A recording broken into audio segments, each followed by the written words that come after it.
All right, the next thing we're going to talk about is expanding logs and condensing them. So we're expanding logs. There are really three main rules for those. The first is the product rule.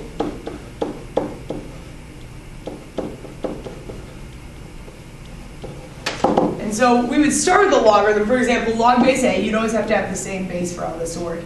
Of x, y, so x times y. So if we think about exponent rules, if we are multiplying something with the same base, we're really adding them, adding the exponents. So this would be log base A of x plus log base A of y. Because remember, logs are exponents, so we're going to use log rules and exponent rules pretty similarly. And we have the quotient rule.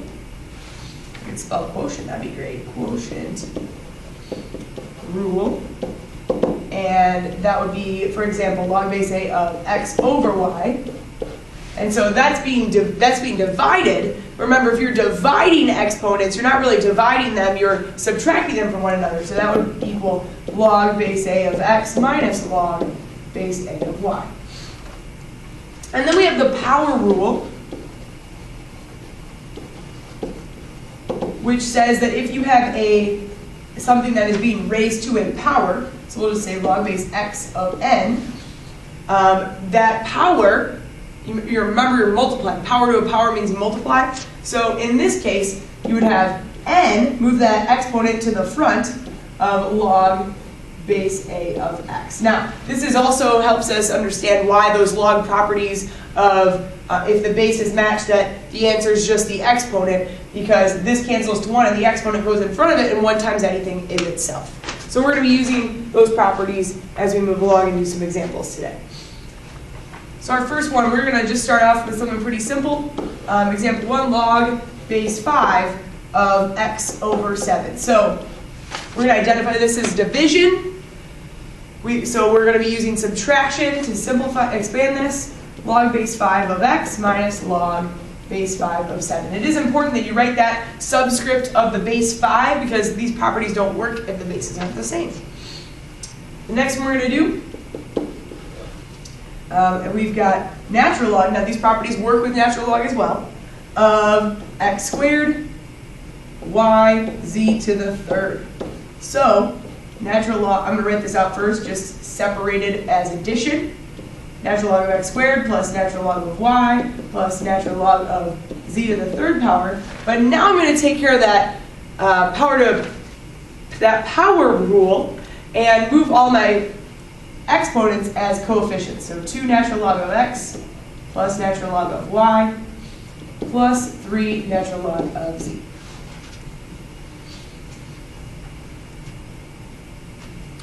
Let's take a look at a couple more. How about, let's see, log base 9 of the square root of x over y to the third power. So we look at that one. We see that we have a square root of x. We're going to change that into, just right off the bat, log base 9 of x to the 1/2 power over y to the third power. And now I'm going to split that apart into subtraction. So log base 9 of x to the 1/2 minus log base 9 of y to the third power. And now I'm going to move all those coefficients to the front of each of the log problems here. So 1/2 log base 9 of x minus 3 log base 9 of y.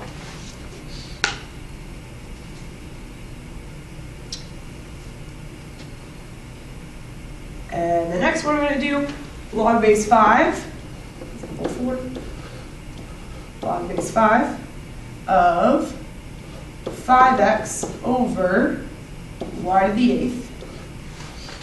Now we've got a couple things going on here. We have addition and subtraction, because addition for the multiplication piece and subtraction for that division. So log base 5 of 5, oh, look at that, we know what that is, plus log base 5 of x minus log base 5 of y to the 8th. So this, we know that actually goes away and becomes 1. So we have 1 plus log base 5 of x, and I'm going to move my 8 and coefficient log base 5 of y. So that'll be my final answer there. And let's do one more. All right. Let's do a crazy one. All right, here we go. So log, common log, so no base here, but we know that it's going to be 10, of w to the 5th power, the 4th root of x over y to the 7th, z to the 2nd. So as we expand this, you can think of this as the numerator and denominator. So the numerator is being subtracted from the denominator. So both of these terms are in the denominator, so they're both going to have a subtraction sign. So if we write this out, log of nothing, base w, or base 10 of w to the 5th plus log. Now, 4th root means my fractional exponent is 1/4. Log base x to the 1/4 minus log of nothing, common log of y to the 7th minus common log of z to the 2nd. And I keep trying to write it as subscript. It is common log, z to the 7th. So these were both subtraction. You can kind of think of it as if I had the numerator subtracted by the denominator or divided by the denominator, what I end up doing is I'm actually distributing this to both terms because they're both in the denominator, so they're both being subtracted. So they do need that negative for this to be fully expanded. So log w, well, we're going to move my 5 in front. So 5 log w plus 1/4 log x minus 7 log y, or loggy, minus